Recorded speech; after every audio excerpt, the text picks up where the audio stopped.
สบายดี สบายดีโดยสบายดีสาวโสดหน้าใหม่เนาะทุกคนวันนี้ก็มีโอกาสเข้ามาหาทางเพิ่นเป็นครั้งแรกหรือว่ามือทวิตอะไรเนาะโดยขออนุญาตถามเด้อซื้อแนวไหนวานิดามีซื้อลิดบ่สุดาอ๋อสาวดาโดยอายุจักปีตอนนี้31 ปีอืมผ่านมาเคยสร้างครอบครัวบ่เคยสร้าง โดยเป็นหยังเป็นแม่ห้างหรือว่าแม่หมายตอนนี้ไม่ห้าง มีลูกบ่มีลูกติด2 คนโอ้ได้ลูก2แล้วโดยลูกยิงหรือลูกชายยิง1ชาย1สำแต้มเอาเนาะ ปัจจุบันนี่ลูกทั้งสองยังอยู่น้ำเจ้าบ่หรือว่าอยู่น้ำพ่อยังเพิ่นอยู่น้ำข่อยเบิด2อ๋อพ่อเพิ่นบ่ได้อยากได้ไปเลี้ยงบ่อยากได้แต่เขาบ่ให้โอ้ยันเบิ่งลูกบ่กุ้มโอ้มีเหตุผลเนาะโดยขออนุญาตถามเรื่องแบบว่าป้ากันไปนี่ได้จักปีหรือว่าจักเดือนแล้ว 5-6 ปีแล้วโดนเนาะระยะเวลาที่ว่าผ่านมาเนาะ4 ปี5 ปีนี่นะมีผู้บ่าวเขามาจีบเจ้าอยู่บ่บ่มีว่าแท้แบบบ่มีแบบบ่ได้วนน้ำเรื่องผู้บอกผู้บ่าวมีแต่ไปเฮ็ดเวียกเฮ็ดงานบ่มีเวลาฮอดว่าสิจีบผู้นั้นผู้นี้มีแต่ว่าหาเงินเลี้ยงลูกบ่มีเวลามาคิดเรื่องอื่นว่าซั่นซะโอ้สาเหตุที่เลิกลากันนี่ได้ซะแบบทั้ง2ฝ่ายมันบ่เข้าใจกันต่างคนต่างไปบ่แม่นเพิ่นก็โอเคเจ้าก็โอเคแหละแยกกันด้วยดีแม่นจบกันด้วยดีว่าซั่นซะเรื่องเงินเรื่องค้ำเพิ่นก็ฝากมาให้ลูกอยู่บ่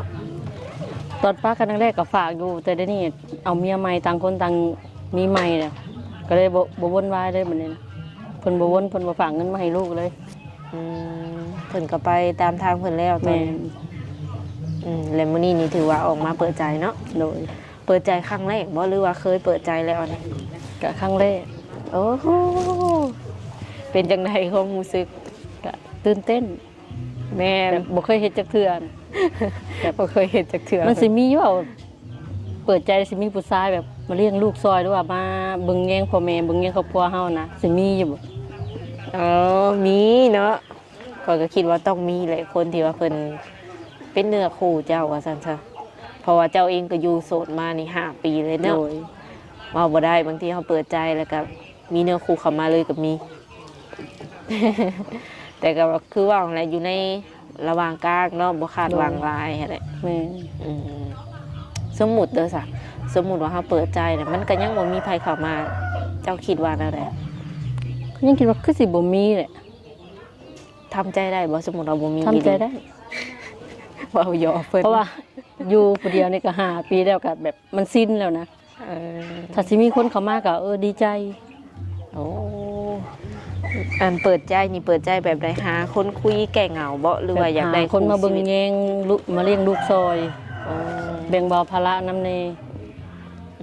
แบบเป็นคู่ชีวิตเจ้าเลยนะโดยอยากได้ผู้บ่าวอายุน้อยหรือว่าอายุหลายกว่าเฮาอายุหลายกว่าเฮาผู้บ่าวน้อยบ่มักบ่ยันเอาใจยาก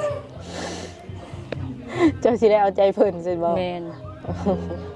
มักคนอายุหลายแค่นี้เพิ่นยังหักยังแพงแบบทั้งหักเฮาทั้งหักลูกแต่ก็เบิ่งแยงเฮาเอาใจใส่เฮานะอันนี้ในความคิดเจ้าคิดว่าเนาะคือใหญ่นี่ประมาณไหน60ปลายจนสิฮอด70ก็ได้บ่ประมาณ50-60ลงมานี่ฮอดประมาณฮอดรุ่นเดียวกันได้30-31เนี่ย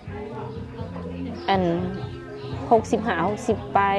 67ยังสิบ่ได้บ่ก็ได้คือการถามเพิ่นแบบเพิ่นเบิ่งแยงเฮาได้เลี้ยงเฮาทั้งเลี้ยงลูกได้ก็เบิ่งครอบครัวก็โอเคเอาง่ายๆก็คือแบบว่ายังสามารถดูแลเบิ่งแยงครอบครัวได้เนาะยังแข็งแรงเอาง่ายๆก็ประมาณนั้นทุกคนอันบางที่อายุก็เป็นเพียงตัวเลขเนาะเพราะว่า FC ของข่อยก็ส่วนหลายอายุหลายแต่ว่าเพิ่นก็ยังดูดียังหนุ่มนะบ่คือแบบสิว่าในบ้านเพิ่นกับบ้านเฮาก็อยากต่างกันคือว่าอะไรเนาะบ้านเฮาก็สิเฮ็ดให้ใส่หน้าลายก็ทุกน้ำเลี้ยงน้ำงานแบบหน้าตามันก็คนอายุน้อยก็หน้าตาจากไปครัวแม่ปัจจุบันนี้เจ้าเฮ็ดเวียกเฮ็ดงานหยัง ปัจจุบันนี่ หาก็มาแต่ไทย อ๋อเฮ็ดงานอยู่ฝั่งไทย แม่น เฮ็ดงานหยัง ขายกับข้าว โดยแบบว่าเปิดห้านเองบ่ บ่เฮ็ดน้ำมันเฒ่าแก่ ได้เงินเดือนหลายบ่ วันหนึง4-500น่ะ เป็นวันบ่สาวดา เป็นวัน แบบจ่ายเป็นวันเป็นรายวันเอา แม่น อืมโอเคอยู่บ่ ก็โอเคอยู่ กินอยู่น้ำกระเจ้าบ่ กินอยู่น้ำเขา อืมบอกได้บ่แบบว่าเฮ็ดงานอยู่แถวใด แถวบางกะปิ สมมุติ FC สิไปหานี่ไปหาได้บ่ ก็ยังบ่ฮู้เพราะว่ายังบ่ทันได้ลงไปอีกเทื่อนะเพราะว่าพังเบิ่งหลังสงกรานต์ อันนี้เจ้าหาก็ขึ้นมาติ แม่ อันขึ้นมาได้จักมื้อจักทิศอ่ะ โอ้ยสิเข้า3ทิศแล้ว โดนเติบแล้วเนาะ โดย สิฮอดเดือนเลยแต่คิดว่าสิอยู่ลิ้นสงกรานต์บ่คง แม่ ไม่นะ ดินสงกรานต์แล้วจังสิลงไปใหม่ อืมมีแต่ว่าติดต่อมาแบบว่าสมมุติว่า FC สิมาหากันแนะนำว่าถามเพิ่นก่อนเนาะอย่างเพิ่นทันได้ลงเอียงประมาณนี้นะแต่ว่าหลักๆก็คือวิทย์สงกรานต์เด้อทุกคนเด้อ อืม คันว่ามีคนแบบว่าเพิ่นพร้อมดูแลเจ้าเนาะคือเจ้าต้องการอย่างสินะเจ้าพร้อมปิดใจบ่ พร้อม บ่จำเป็นต้องเบิ่งโดนบ่ บ่จำเป็นต้องเบิ่งโดนขอเพียงแต่เขาเบิ่งแย่งเขาซัพพอร์ตเฮาทุกอย่างนั่นนะก็โอเคแล้วข่อยก็พร้อมสิปิด อืมคือหลักๆนี่เจ้าว่าเบิ่งลูก2คนเนาะ แม่น แล้วก็ไผก็ แล้วก็พ่อแม่ พ่อกับแม่ แม่น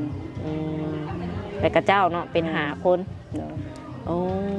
โดยขออนุญาตถามเด้อเวลาจะไปเฮ็ดงานนี่ลูกได้สาไปนำบ่ บ่ลูกอยู่นำแม่ อยู่กับเฒ่าพ่อกับเฒ่าแม่ แม่น ขออนุญาตถามพ่อกับแม่อายุประมาณเท่าไหร่ตอนนี้ แม่ก็อายุประมาณ45 อืมพ่อได้ค่ะ พอ43 ยังหนุ่มเนาะ แม่น เป็นเพิ่นก็โอเคอยู่บ่ที่ว่าเจ้ามาเปิดใจแบบนี้นะ โอเคเพิ่นก็บ่ได้ว่าหยัง อืม เพิ่นก็บอกว่า หาคนมาเบิ่งลูกมาเลี้ยงลูกซอยก็ดีแล้ว ถ้าเขาแบบเขาหักเฮาเขาพร้อมสิว่าเลี้ยงลูกซอยเฮาแบ่งเบาภาระเฮาแม่ก็โอเคเพิ่นก็บ่ได้ว่าหยัง แบบการเลือกคู่เลือกขี้ของเจ้านี่เลือกแบบใด ก็ แบบ แบบใดก็ได้ เพิ่น ขอเพียงแต่ว่าเบิ่งแยงหักเฮาเสมอต้นเสมอปลาย เพิ่นบ่ได้บ่งมาบ่ว่าเจ้าต้องเอาคนแบบนั้นเด้อลูกจังซั่นจัง บ่ ซี่นะ เพิ่นบ่ได้บอกเพิ่นก็บอกว่าขอเพียงแต่เขากุ้มเฮาแล้วก็หักเฮาแล้วก็หักลูกของเฮา อายุหลายหรือหยังเพิ่นบ่ได้ว่า หลายหน่อยบ่เกี่ยว โอ้บัดใจแบบจิตใจเจ้าเองนี่นะแบบว่า สมมุติว่ามีผู้บ่าวหรือว่ามีสามีอายุห่างกันหลายจังซี่น่ะทรงสิบ่อายขู่อายคนบ่ บ่อาย ใครอยู่สั่นหับได้เนาะ หับได้ แถวบ้านนี่เพิ่นเลิกบูลลี่แล้วบ่แบบว่าคนน้อยเอากับคนใหญ่ เลิกแล้วก็ส่วนมากก็คนในบ้านก็ส่วนมากก็มีแต่พวกเอาแบบเอาผัวอายุหลายกว่า โอ้คันแม่นจะเอาอีกคนหนึงก็คือสิบ่แปลกตัวนี้เนาะ บ่แปล โดยอยู่บ้านนี่เฮ็ดธุรกิจหยังเป็นหลัก โดยเฮ็ดหมักหมูกับหมักแตง แม่น อืมได้หลายบ่แบบเฮาขายเทื่อหนึงอะนะ ขายเท่านึงก็บ่ได้หลายเนาะบางหมู่บ้านนอกเนาะก็พอได้ใช้ได้กินอยู่ในเพื่อนนี่แหละ อืมอืมแบบเฮาขายหยกเลยบ่หรือว่าขายแบบเทื่อละหน่วยเทื่อ เทื่อละหน่วย ว่าพ่อ หากก็พอได้อยู่นำแตงโม แม่น ข้าวนำซ้ำปลาก็เฮ็ดอยู่บ่แต่ละปี เฮ็ด ได้ข้าวหลายบ่ ก็ปีหนึง60สอบ เออคือเฮาไปเฮ็ดงานหยังซี่ลูกเฮาอยู่นี้เนาะ แม่น อันแสดงว่าทุกเดือนนี่เจ้าต้องได้ฝากเงินมาให้เพิ่นบ่ ฝาก เดือนหนึงเท่าไหร่อะ ก็มันตกเดือนหนึ่ง15,000บางทีก็ฝากมาให้10,000แต่ที่เหลือก็ตัวเองเอาไว้ใช้จ่ายในชีวิตประจำวัน อืม เพื่อน มีเงินเก็บเป็นของตัวเองอยู่บ่ หาเลาะ โอ้ยแต่เห็นงานมาบ่มีเงินเก็บ เพราะช่วงนี้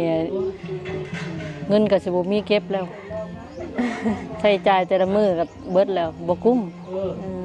กัน แบบว่ากุ้มอยู่กุ้มกินก็ถือว่าโอเคแล้วตอนนี้แม่นบ่อันสินสมสั่งกับคนเก่านี่ก็มีอยู่บ่ ยังบ่ทันได้สร้างยังบ่ทันได้มีหยัง โอ้เลิกลากันก่อน แม่น อืมตอนนี้แม่นหลักๆแม่นว่าอาศัยอยู่น้ำพ่อน้ำแม่คันเจ้ามานี่เนาะ โดย อยู่เฮือนน้ำเพิ่นอยู่ตอนนี้ โดย ฐานะครอบครัวเจ้านี่เป็นประมาณใดแบบอยู่ในระดับใดปานกลางบ่ห่างมีร่ำรวย ดูว่ ปานกลาง พอได้อยู่ในกินติ แม่น อืมบัดผู้บ่าวแบบที่สิเข้ามานี่ สมมุติว่าเพิ่นบ่ฐานะบ่ร่ำบ่รวยแต่ว่าเพิ่นดุเพิ่นมันจังซี่น่ะได้บ่ ได้ อืมหลักๆเจ้ามักคนนิสัยแบบใดอ่ะใจร้อนใจเย็น บ่ฮ้อนเกินไปแล้วก็บ่เย็นเกินไปแต่ก็เข้าใจอย่างง่ายๆเข้าใจทุกอย่างแต่มีเป็นคนที่มีเหตุผล อะไรแน่นั่นบ่ แม่น อืมเอาอยู่ในระดับกลางร้อนกับบ่ร้อนเย็นกับบ่เย็นจังซี่ แม่น บัดเจ้าเองนี่เป็นคนอะไร สำหรับข่อยนะข่อยเป็นคนใจเย็น อันเบิ่งแบบนี้ช่วงจิตใจร้อนใจเย็นบ่ แม่น อ่าบ่มาค่ายบ่หรือให้อยู่ ก็ให้อยู่มันก็มีบางครั้ง ยันว่าโดยขออนุญาตถามเจ้าสูงเท่าใด 150 เต็มเลย50เต็มเลย แม่น น้ำหนักอยู่ที่เท่าใดตอน น้ำหนักอยู่ที่ อืมคืออยู่ตรงจุดนี้เลยบ่น้ำหนักหรือว่า 60ตรงจุดนี้ บ่มีพร้อมบ่ ก็มีผอมบางที่ก็50 55 56 โอ้อืม บนรุดในประมาณนี้แหละ อืมตั้งแต่เป็นสาวอีหยังมากก็คือแบบอยู่ใน50ต้นๆอยู่เนาะ โดย อืมช่วงนี้เป็นแบบว่าอยู่ใน60ตอนนี้ โดย โดย ไปอยู่ฝั่งไทยก็ได้ไปหลินไปเที่ยวภายแสงสีอยู่บ่ ไป มักไปบ่ กับแบบดนๆเทื่อไปเปิดหูเปิดตา แบบบางทีมันมีเทศกาลบ่ก็ไป เอ่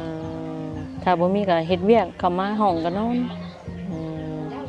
อันไปเป็นช่วงเป็นหยังซื่อ โดย ๆยันว่าไปแบบปาร์ตี้หยังคือ บ่ เขานี่นะ บ่เคย ไปปาร์ตี้คืออันมีไพ่แสงสีเงียบๆหยังสิ บ่ได้ไปเทื่อ แล้วเพิ่นไปหลินคือไปหลินนั่นงานอีหยังนี่ชื่อเนาะทุกคน แม่น มันคนละแบบกันน่ะนี่อันนั้นคือแบบเวลาไปนี่ไปแบบใดไปกับหมู่กับครูบ่ ไปกับหมู่กับครู หมู่ครูกับหลายบ่อยู่ฝั่งนั้น ก็หลาย อืมคือเจ้าเป็นแม่ค้าจังซี่นะส่งสิมีผู้บ่าวมาจีบแท้ โอ้ยบ่มีดอกเพราะว่าอยู่หม่องเฮ็ดเวียกอ่ะมันก็น้อยนักสิมีผู้ชายมีผู้บอกผู้บ่าว เออ ตื่นสมากอ่ะมาเวียกแต่6 โมงค่ำ6 โมง 7 โมงก็เมื่อห้อง มันบ่มีเวลาสิไปหาผู้บอกผู้บ่าวมาล้มหรอก โอ้แบบบ่มีเวลาสิเบิ่งเขาซ้ำนะเนาะ แม่ จักไผมักบ่มักบ่ได้แนมซ้ำ แม่ คือมาอยู่บ้านเด็กสิเฮ็ดหยังซะแต่ละมื้อแต่ละวัน บ่ได้เฮ็ดอยู่กินน้ำแม่นั่นล่ะเด้ เออแบบพักผ่อนเต็มที่เล แม่ ย โอ้บ่ตีเนาะสมมุติว่าเนาะเจ้าบ่ได้มาแบบว่าเทศกาลเป็นวันสงกรานต์จังซี่นะเดือนหนึ่งเจ้ามาบ้านจักเทื่อ ก็ก็คือเดือนนึงทำมาต่อวัดก็มาเดือนละเทื่อบางทีก็2 เดือนมาต่อเทื่อนึง อืมเฮาแบบมีมือพักอยู่บ่งานเฮาก็ บ่มี โอ้เฮ็ดเต็มแบบว่าเต็มเดือน แม่ เลยอะไรเนาะคันมื้อใดพักแม่นบ่ได้เงินบ่ แม่น อืมก็ดีอย่างหนึ่งบ่ดีอย่างหนึ่งเนาะ แม่น ดีก็คือแบบว่าเป็นมื้อแล้วเพิ่นให้เงินเป็น เป็น มื้ มื อ อเป็นจ่ายทุกมื้อ ตามเฮาดุนะเนาะบ่มีอันโลมจังซี่นะ โดย คันคือมื้อใดเจ้าขาดก็แม่นเจ้าก็บ่ได้เงินตัว แม่ นั้น น วันละ500 บาทจะว่าแม่น โด บ่ ย อืมก็สิว่าไดเฮ็ดเวียกมานี่ได้ประมาณจักปีแล้วซะ ก็ได้ 3-4 ปีแล้ว เวียกตัวเก่าน่ะบ่ แม่น อืมก็พอสมควรเนาะเวียกอยู่บ้านอยู่หยังเฮานี่เจ้าบ่ได้เคยเฮ็ดบ่ อยู่บ้านก็เคยเฮ็ดตะกี้ก็เฮ็ดโรงงานในคอนโรงงานประกอบกล้องอยู่เซโนรักสะแปนนี่ อ๋อ เคยไปเฮ็ดแบบเงินมันก็บ่กุ้มเดือนหนึง2 ล้านหนึง อืม เฮ็ดงานบัดกลางคืนก็เฮ็ดยืนเบิดมื้อเบิดคืน อืม สิ้นเดือนก็สิ้นเงิน มันก็บ่คุ้มก็ได้ว่าตัดสินใจไปไทย ใครอยู่สิ้นเดือนสิ้นเงินเนาะ โดยชื่อว่านั่นแหละก็เลยว่าบ่เฮ็ดแล้วอยู่วังหัน บ่เฮ็ด ผ่านมานี่เคยเฮ็ดงานนิคอนเนาะแต่ว่าเนาะหรือว่างานกล้องอะไร โดย และงานที่สองนี่เป็นงานอยู่ฝั่งไทยเลยบ่ แม่น โรงหามโรงเรียนเจ้าก็เคยเข้าอยู่บ่ เฮียนก็เฮียนจบฮอดป โอ้อ่านได้เขียนเป็นปกติอยู่บ่ลาวไทยได้เบิด .5 ได้เบิด หรือว่าต่างประเทศก็ได้อีก บ่ โดยในใจคือเขาเปิดใจนี่นะเจ้าอยากคุยผู้บ่าวทางใดฝั่งลาว ก็ฟังไทย ฟ โอ้ฝั่งไทย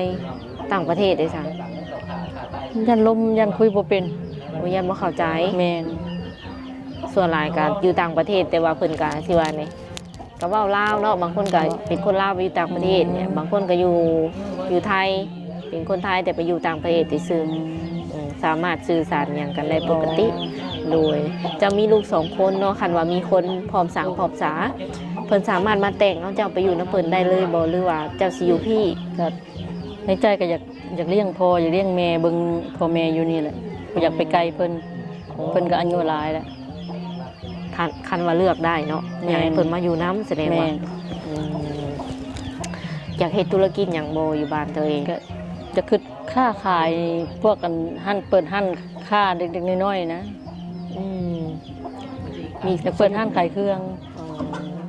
สมมุติว่ามีทุนสักก้อนก็สิมาอยู่บ้านบ่ โดย สิมาอยู่กับลูกกับเต้า แม่น ลูกเจ้าหาจักปีค่อยถามแล้วบ่ ลูก ลูกยิงจักปี มียิ่ง14 ปี ป๊าบสิเป็นสาวแล้ว แม่น ลูกชายเลยค่ะ ผู้ชาย7 ปี อืมแม่ว่าลูกเจ้าเพิ่นโอเคอยู่บ่สมมุติเพิ่นสิมีพ่อใหม่ โอเค เคยถามบ่ เคยถาม เพิ่นว่าแนวใดกันนะ ก็ถามว่าถ้าสิมีคนมาหักมามักนี่ลูกก็สิพร้อมบ่เลือกว่าก็เลยแต่แม่ อืมเบิดสองเลยบ่ แม่น อืม เพราะว่าผู้หนึ่งหาใหญ่แล้วเนาะ14 ปีเด็ดๆทุกคนเลยว่าแล้วก็อีก2-3 ปีหนึ่งก็เป็นผู้สาวแล้ว แม่น เพิ่นก็วนเอียงนำเจ้าอยู่บ่ กระวน อันผู้14 ปีอันไหนโอ้เงินคำกำแก้วนี่ล้วนแล้วแต่มาจากเจ้าบ่ให้เพิ่น2 คน แม่น พี่น้องเอียงแม่เพิ่นบ่ได้ยืนบ่ได้แลซอยบ่ น้องเขาก็มีต่างคนต่างมีครอบครัวแล้ว เขาก็สร้างครอบครัวไผมันแล้ว อืมกลุ่มไผกลุ่มลาวน่ะเนาะ โดย มีหยังในสถานที่เป็นของตัวเองรถจักรมีอยู่บ่ รถจักรนะบ่มีแล้ว เฮาขี่หยังซั่นแต่ละมื้อแต่ละวัน รถเมล์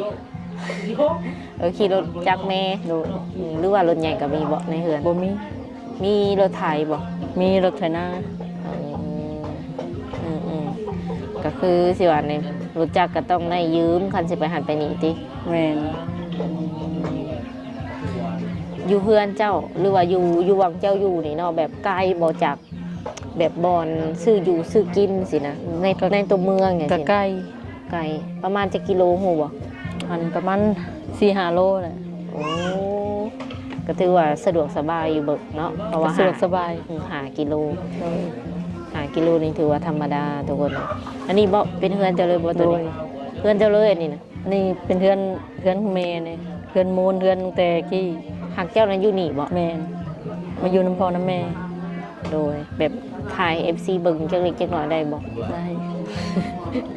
เผื่อว่า FC คนใดที่ว่าอยากเบิ่งเนาะแล้วสำหรับช่องทางติดต่อนี่มีช่องทางติดต่อใดให้เพิ่น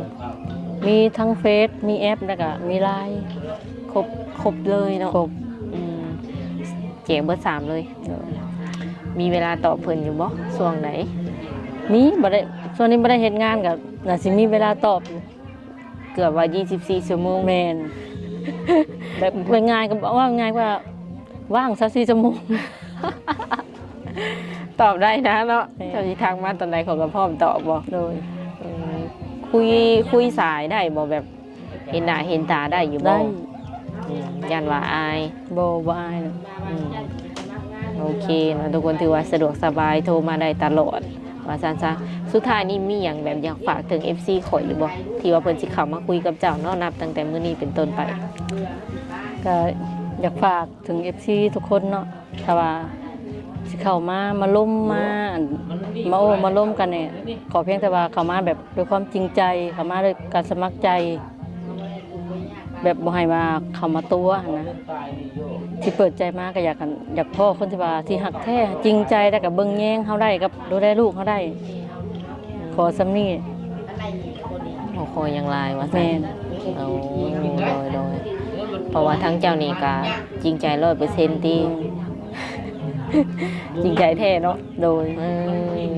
โอเคเนาะทุกคนสำหรับคลิปนี้ก็สิได้ขออนุญาตโอ้ลมกับเพิ่นประมาณนี้ก่อนเนาะแล้วก็สิได้มอบเงินไว้ให้เพิ่นเติมบัตรเติมเบอร์หรือว่าซื้อข้าวเปียกน้ำกินอย่างแล้วแต่เนาะ เป็นจำนวนเงินอยู่100,000กีบเนาะทุกคนเป็นเงินของผู้ใหญ่ใจดีคือเก่าเนาะที่ว่าเพิ่นสนับสนุนช่อง YouTube ของข่อยอยู่ตอนนี้เพิ่นก็ฝากให้ทุกคนเลยที่ว่าถ่ายทำน้ำข่อยอะไรโอเค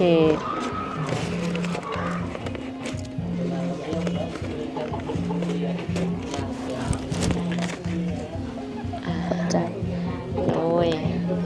ขอบใจคือการ สำหรับคลิปนี้ก็สิได้ขอตัวเจอไว้ก่อนมื้อหน้าFC ให้มาหาใหม่ก็สิมาหาใหม่เด้อโดยสบายดี